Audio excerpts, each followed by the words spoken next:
I'm Michael Bain, and welcome to Triggered, coming to you, of course, from Dragon House Studios at the secret hidden bunker in the Rocky Mountains in lovely Colorado, and brought to you by Midway USA. Not only just about everything for shooting, hunting, and the outdoors, but in the next week or two, Midway is going to release their cache of World War II .30 caliber carbines. They have a lot of them, and I know for a fact that some of those carbines say IBM, some of them say Rockola. This is going to be your chance to lay your hands on something really, really special.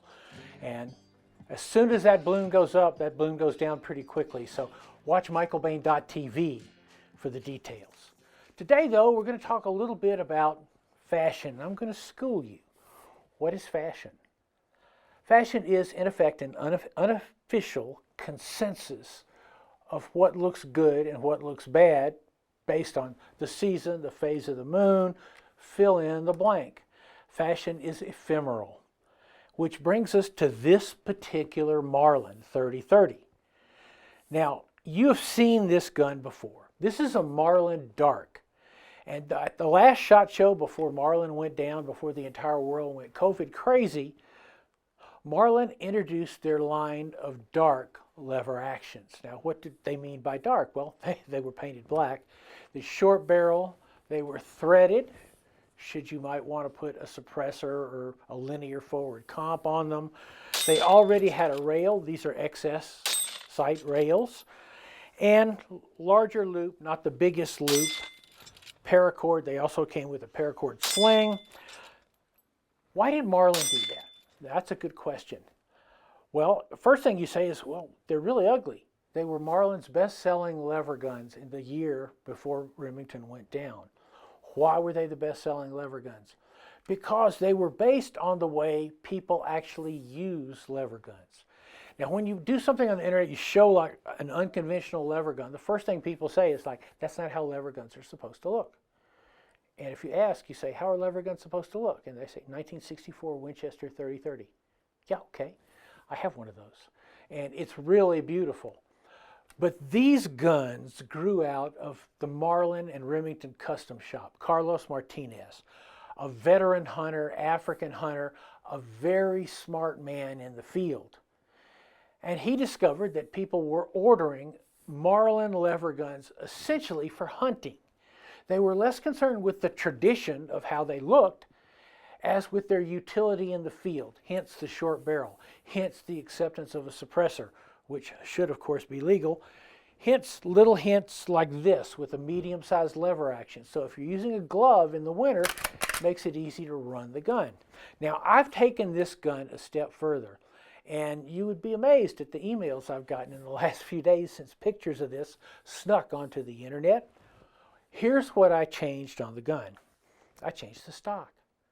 This is not the original black stock that was on it. Instead, this spiffy contraction is from England, which rings like a pendulum do. Anyway, there's a company in England that makes gun stocks called Form, F-O-R-M. And they make a really interesting gun stocks for really interesting guns because they're in a country that hates guns. For example, if you need a stabilizing stock for a Chiappa Rhino competition pistol, they've got one. And by golly, if I had a Chiappa Rhino competition pistol, I'd be on that sucker in a heartbeat.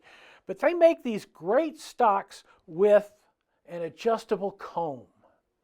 Now, why would I think that's a good idea on a lever action rifle? Well, the interesting thing about lever guns, of course, is they were designed for fixed sights.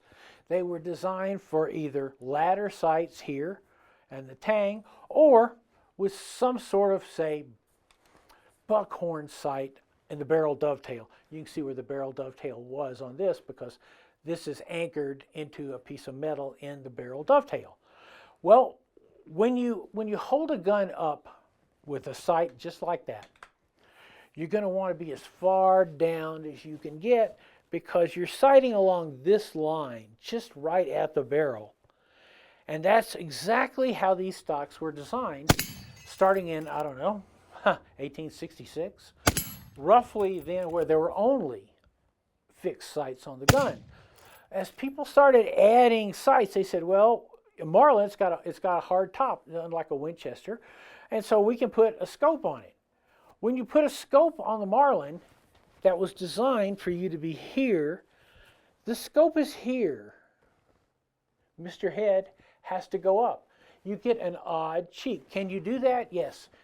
In the Heavy Metal World Championships down at the Whittington Center years back, one of the tests was you went to a shooting position. They provided you a bolt-action rifle fitted with an AR sight 1.5 inches too high.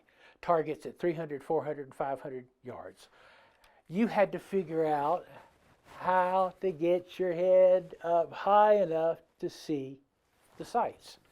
Well, if you have an adjustable comb, you adjust the comb so your cheek is perfectly lined up for whether you use a red dot sight or whether you use a scope. Lots more to talk about when Triggered returns. The revolutionary TCM from Rock Island Armory. Fire it once and you'll be hooked. The first thing you'll notice is its sonic boom and enormous muzzle flash as it hurls the exclusive Armscore 22 TCM round downrange at a blistering 2,000 feet per second with penetrating impact. It shoots surprisingly easy with light recoil. The 17-round TCM series. So fun to shoot, it's like a thrill ride, only better. Welcome back to Triggered. And for all you traditionalists, you can take a really deep breath right now because I'm just going to talk a speck about this gun, my favorite lever gun in the entire world. It is a Marlin 1894 and 44 Magnum. And when I bought it, it was Remington at its worst. When I opened the box with this gun in it, I bought it off the internet, I looked at it and I thought, holy crap, how did they let that out of the factory? Good grief. The stock was cracked all the way down. You looked at it and you realized that virtually no time had gone into assembly. There's still some loose parts on it. So I took this gun and sent it to Wild West Guns in Las Vegas. Jeremy West, the son of Jim West, who started Wild West Guns. You probably saw him on television. Jeremy redid this gun for me. Keep in mind that Jim West at Wild West Guns did Colonel Jeff Cooper's lever action guns. So they have a long history of building great lever actions. So this particular gun, that's Bob, right? The Warthog. This is the gun that allowed me to have Bob in the studio instead of a hole in South Africa. And the shot was, for what it's worth, 197 yards with double tap 300 grain 44 Magnum. This is maybe one of my favorite guns in the whole world, certainly my favorite lever action. I've changed the wood, and Jeremy did a great job on rebuilding this gun. Thank you, Jeremy. Now let's take a look at what I'm fiddling with here. What's different about this gun? Well, what used to be the wood forend is now the metal forend. This is from Ranger Point Precision, and it is basically an M-LOK handguard. It's a simple, easy replacement. You end up taking off, without going into great detail, you take off the wooden handguard. Sometimes there's a little juggling around because they're really sticky put together.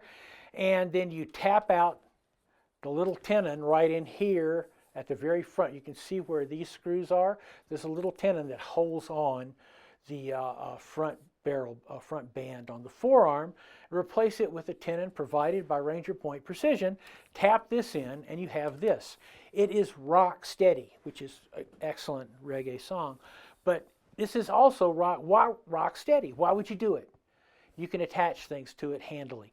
Can you attach things to a regular lever action? Yeah, there's a number of different attachment methods. However, this gives you some option on light. It gives lights. A lot of people like hunting pigs in the dark. And it helps to have attachment points on the rifle. The other thing I like it is it's just cool.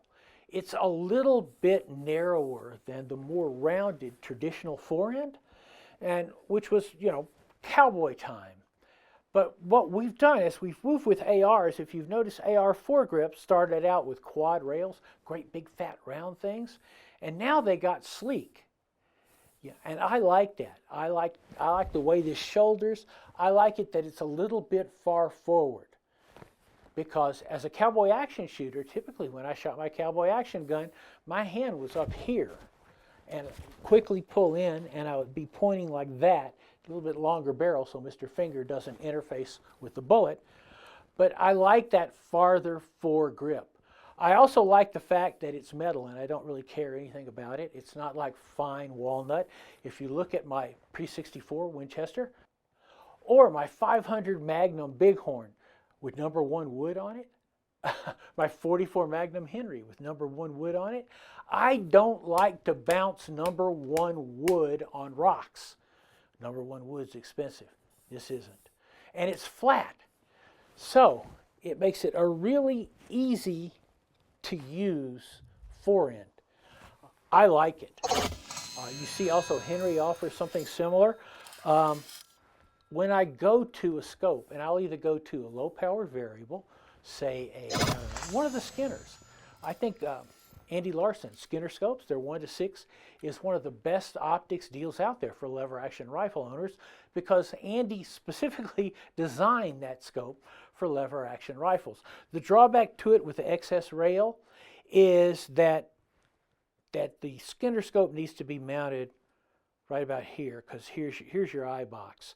And with this high peep sight, you can't really mount. You'd have to use very high mounts. But you could probably replace that with a Skinner and drop it down a little.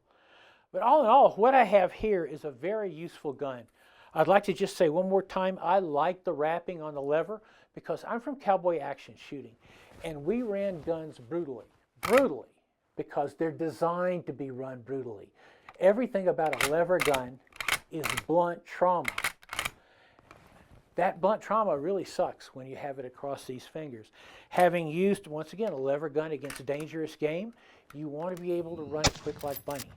And by the way, a little note to Lou Gosnell, who teaches at Gunsight, law enforcement officer, and has one of Colonel Cooper's original cut-down 30-30s.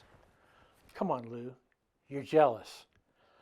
When Triggered returns, we're going to take a look at a brand new lever action we're going to be working with a little later in the year. This week's Triggered is brought to you by Midway USA. Just about everything for shooting, hunting, and the outdoors. Taurus USA. Designed to protect. Rock Island Arms Corps. Solid as a rock. Volquartsen, engineering the world's finest rimfire rifles, pistols, and parts. And Franklin Armory, making some of the most innovative guns in America. Welcome back to John Browning's Nightmare. This is a copy of a Winchester 1887 lever-action shotgun, this particular one in 12 gauge, and it is brand new from Cimarron down in Texas. Mike Harvey, who owns Cimarron, has probably put more hours into getting this gun exactly like he wanted it than almost anything he's worked on in years. I know because he's called me in between iterations to say, no, that didn't work. No, I didn't like that. No, that didn't work. Well, this is pretty much the final iteration. This is actually one of the shop guns. The first 100 that came in went out the door so fast you could barely track them. But if we go back to roughly 1880s, everybody wanted some kind of shotgun with more than 2 rounds in it. Remember, the double barrel shotgun reigned supreme.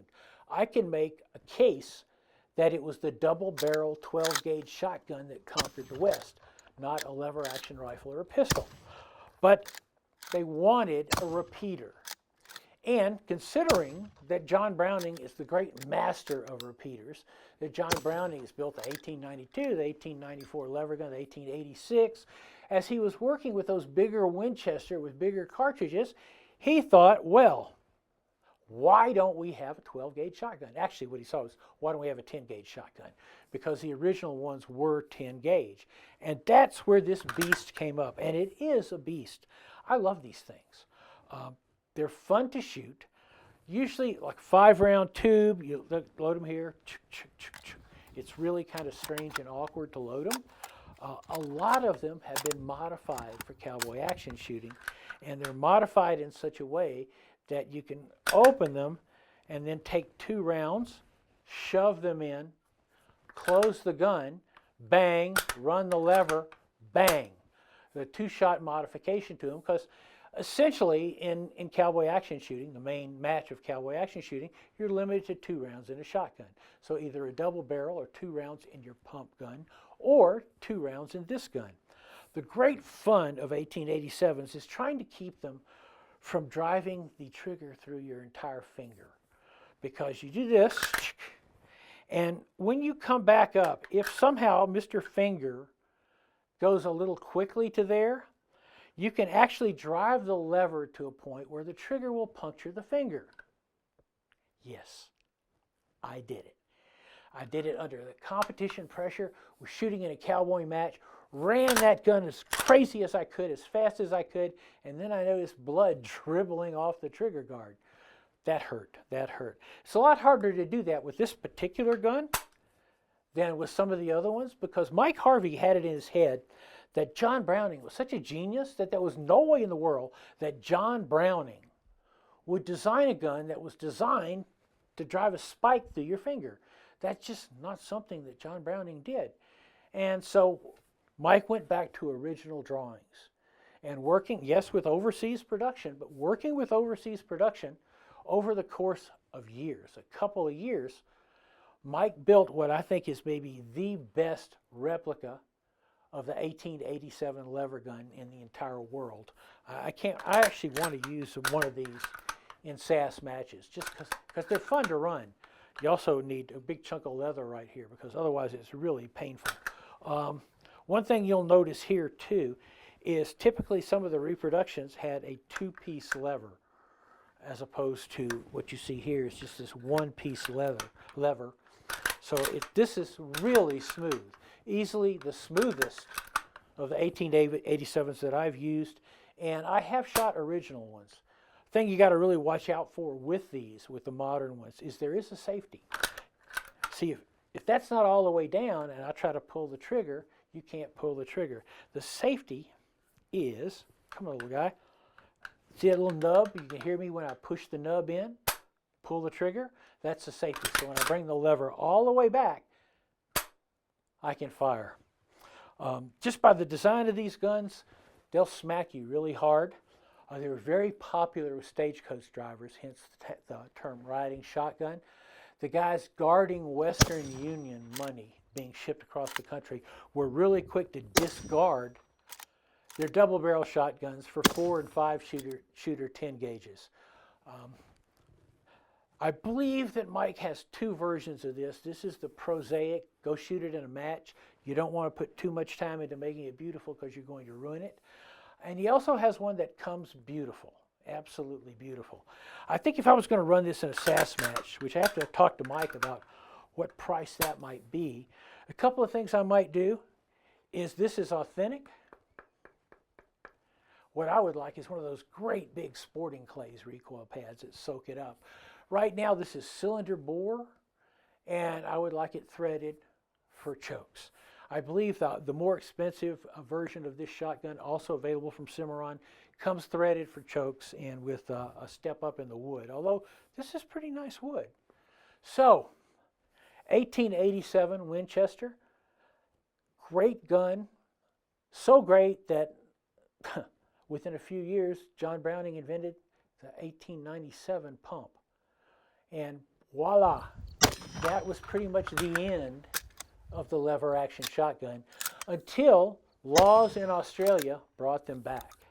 I am Michael Bain. This is Triggered. You can always find us on michaelbain.tv, and that's where we'll have some information for you on Midway USA's great carbine sale.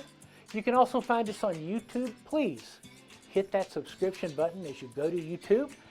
And next week, I don't know if I'll have my M1 carbine from Midway by then, but I'll have it very soon.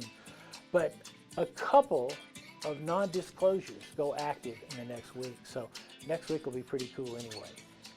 Triggered, Midway USA, just about everything for shooting, hunting, and the outdoors. You guys stay safe out there.